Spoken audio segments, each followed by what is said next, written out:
Baik, sebelumnya perkenalkan, nama saya Ahmad Rijani Nur, biasa disapa dengan sapaan Rija. Saya merupakan mahasiswa program studi ilmu aktuaria angkatan 2023.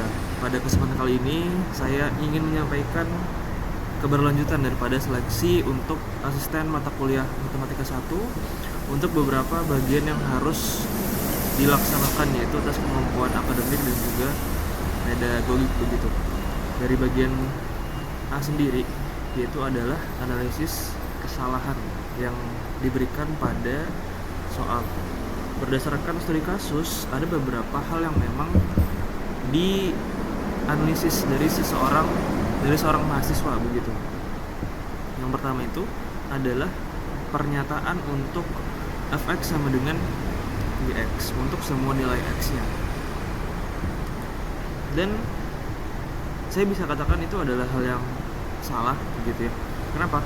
Karena dari fungsi fx tersebut itu memiliki penyebut x min 2 ya. Sedangkan ketika mahasiswa tersebut melakukan faktorisasi gitu ya, dengan pembagian 0 itu tidak diperbolehkan karena nantinya akan menghasilkan tidak terdefinisi ya, sehingga pada saat x sama dengan 2 untuk fx itu tidak terdefinisi.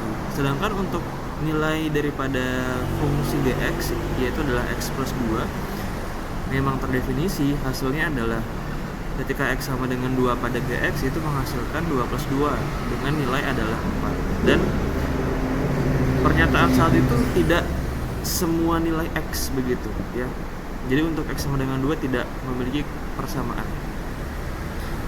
Lalu kesalahan kasarnya ada di mana? Ada pada saat mahasiswa ini melakukan pencoretan ataupun mengeliminasi daripada variabel yang sama begitu ya, yaitu adalah x min 2 tanpa menyertakan syarat bahwa eliminasi tersebut itu bisa sah ketika x-nya itu tidak sama dengan 2. Kalau misalkan x-nya sama dengan 2 seperti yang tadi, tidak memiliki kesamaan daripada fx dan juga gx begitu. Lalu ada pernyataan kedua, ini adalah lanjutannya seperti itu ya, dari fx itu sendiri. Pernyataan 2 menyatakan bahwa f2 sama dengan 4. Ini statusnya juga salah ya. Kenapa? Karena ketika kita memasukkan x nya itu bernilai 2, otomatis kita mengganti semua variabel x yang ada pada fungsi ya, sehingga kita masukkanlah menjadi 2 kuadrat min 4 per 2 min 2, karena fungsi daripada fx itu ya, itu memiliki fungsi x kuadrat min 4 per x min 2 pada awalnya, sehingga ketika kita masukkan itu menghasilkan nilai 0 per 0, artinya tidak terdefinisi begitu. Jadi dari case mahasiswa tersebut beranggapan bahwa fungsi daripada hasil f2 tadi itu adalah yang x plus 2, tetapi dari pernyataan pertama menghasilkan status yang salah pun demikian, sehingga pernyataan 2 pun juga ikut salah seperti itu. Lalu lanjut ke pernyataan ketiga ya, ini mempunyai notasi limit x mendekati 2 daripada fx dan menghasilkan nilainya adalah 4. Nah, ini pernyataan yang bisa dibilang benar begitu ya. Kenapa? Karena dari limit itu sendiri itu mencari nilai yang mendekati 2 tapi tidak tepat 2 begitu ya, hampir ya. Bukan saat x-nya itu tepat bernilai 2 tapi mendekati 2. Nah, karena tadi x-nya tidak sama dengan 2, ketika memang fx tadi kan adalah x kuadrat min 4 per x min 2. Nah, ketika itu difaktorisasi ataupun disederhanakan, itu menghasilkan x plus 2. Barulah kita coba substitusi ya, ketika x itu menjadi angka 2, nah hasilnya adalah 4, dan status untuk pernyataan ini adalah benar.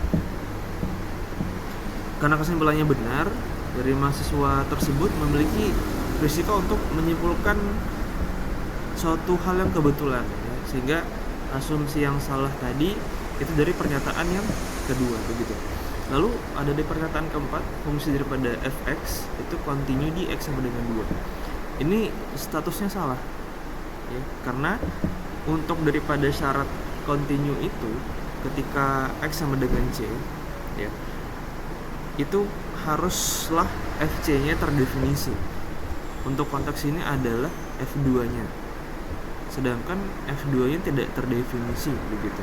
Maka syarat daripada kontinuitas langsung gugur karena daripada FC-nya tidak terdefinisi. Tapi masih ada beberapa syarat yang lain, seperti limitnya juga harus ada, lalu juga nilai FC harus juga sama dengan nilai limitnya, tapi dari awal aja sudah tidak terdefinisi, maka syarat kontinuitas sudah langsung dianggap gugur begitu.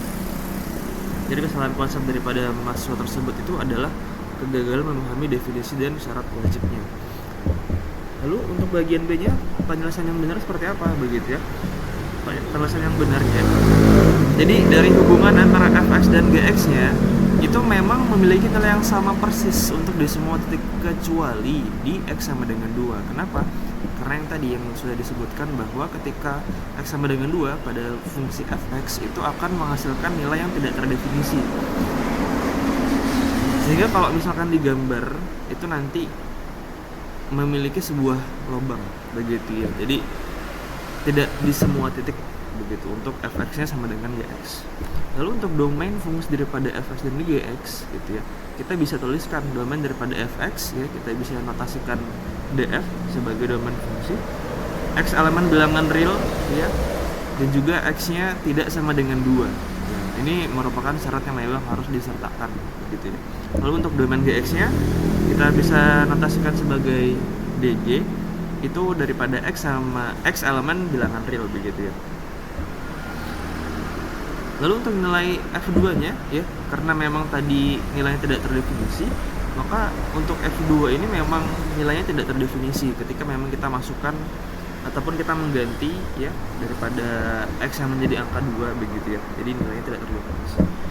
Lalu untuk yang nilai limitnya ini menghasilkan nilai 4 begitu ya, karena dari faktorisasi yang sudah dilakukan dari limit x mendekati 2 ya kan, x kuadrat min 4 per x min 2, ini kita bisa faktorisasi daripada pembilannya ya, sehingga kita bisa untuk menyederhanakannya tersisa x plus 2 dan limitnya adalah 4 begitu. Lalu untuk status kontinuitas ya, karena F2 tidak terdefinisi begitu ya, dan limitnya pun juga memiliki nilai yang berbeda, maka yang tadi sudah disampaikan juga sebelumnya, F2 itu tidak sama dengan limit x mendekati 2 daripada fx itu sendiri gitu, sehingga bisa kita nyatakan fungsi fx ini discontinue di x sama dengan 2. Jadi syaratnya di sini adalah x-nya itu tidak boleh sama dengan 2 begitu ya. Ketika kita menggunakan x yang lain itu bisa-bisa saja gitu ya, terkecuali pada x sama dengan 2 gitu. Lalu untuk bagian C-nya selanjutnya adalah penjelasan konsepnya.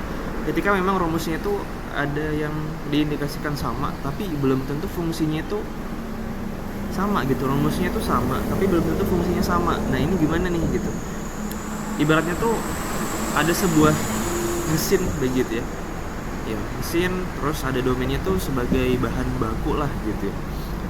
Jadi dari dua mesin ini ya emang cara kerjanya mirip gitu.